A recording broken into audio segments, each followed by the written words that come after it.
Hi all welcome to football arena. ഇന്നലെ നടന്ന world cup യോഗ്യതാ മത്സരത്തിൽ കിടിലൻ വിജയമാണ് യൂറോപ്യൻ കരുത്തരായ പോർച്ചുഗൽ സ്വന്തമാക്കിയിട്ടുള്ളത്. എതിരില്ലാത്ത 5 ഗോളുകൾക്കാണ് അർമേനിയയെ അവർ പരാജയപ്പെടുത്തിയിട്ടുള്ളത്. തിളങ്ങിയത് ക്രിസ്ത്യാനോ റൊണാൾഡോയാണ്. ഇരട്ട ഗോളുകൾ അദ്ദേഹം നേടിയിട്ടുണ്ട്. കൂടാതെ ജാവോ ഫെലിക്സ് ഇരട്ട ഗോളുകൾ നേടിക്കൊണ്ട് തിളങ്ങിയിട്ടുണ്ട്. ശേഷിച്ച ഗോൾ മറ്റൊരു താരമായ കാൻസലോയുടെ വകയായിരുന്നു.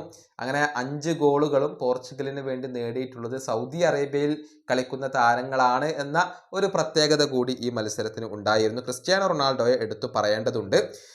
അദ്ദേഹം 21ാമത്തെ മിനിറ്റിലാണ് ആദ്യ ഗോൾ നേടുന്നത്. പെഡ്രോ നെറ്റോയുടെ ഒരു അസിസ്റ്റിൽ നിന്നാണ് ക്രിസ്ത്യാനോ റൊണാൾഡോയുടെ ഗോൾ പിറക്കുന്നത്. പിന്നീട് 46ാമത്തെ മിനിറ്റിൽ റൊണാൾഡോ നേടിയ ഗോൾ അത് അദ്ദേഹത്തിൻ്റെ കഴിവ് വിളിച്ചോതുന്ന ഒന്നാണ്. ഒരു കിടിലൻ ഷോട്ടാണ് അദ്ദേഹം ഉതിർത്തിട്ടുള്ളത്. അത് ഗോൾ പോസ്റ്റ് തുളയുകയായിരുന്നു. ഗോൾ കീപ്പർക്ക് എന്തെങ്കിലും ചെയ്യാൻ സാധിക്കുന്നതിന് മുന്നേ തന്നെ അത് ഗോളായി മാറി എന്നുള്ളതാണ്. ഈ പ്രായത്തിലും റൊണാൾഡോയുടെ ആ ഒരു വെടിച്ചില് ഷോട്ടിന് ഒരു കോട്ടവും തട്ടിയിട്ടില്ല എന്നുള്ളത് അതിൽ നിന്നും വളരെ വ്യക്തമായിരുന്നു. ഏതായാലും ക്രിസ്ത്യാനോ റൊണാൾഡോ ഇന്റർനാഷണൽ ഫുട്ബോളിൽ കുതിക്കുകയാണ്. ഒട്ടുമിക്ക റെക്കോർഡുകളും അദ്ദേഹത്തിന്റെ പേരിലാണ്. പ്രത്യേകിച്ച് പല പൊസിഷനുകളിലും അദ്ദേഹമാണ് 1ാം സ്ഥാനത്ത് നിൽക്കുന്നത്. ഇന്റർനാഷണൽ അപ്പിയറൻസുകൾ അഥവാ ദേശീയ ടീമിന് വേണ്ടി ഏറ്റവും കൂടുതൽ മത്സരങ്ങൾ കളിച്ച താരം അത് ക്രിസ്ത്യാനോ റൊണാൾഡോയാണ്. 222 മത്സരങ്ങൾ അദ്ദേഹം പൂർത്തിയാക്കി കഴിഞ്ഞു.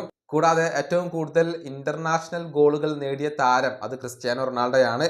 140 ഗോളുകൾ അദ്ദേഹം ഇപ്പോൾ പൂർത്തിയാക്കി കഴിഞ്ഞു. ഇന്നലത്തെ ഇരട്ട ഗോളോട് കൂടി 140 ഗോളുകൾ എന്ന നേട്ടത്തിലേക്ക് അദ്ദേഹം എത്തിക്കഴിഞ്ഞിട്ടുണ്ട്.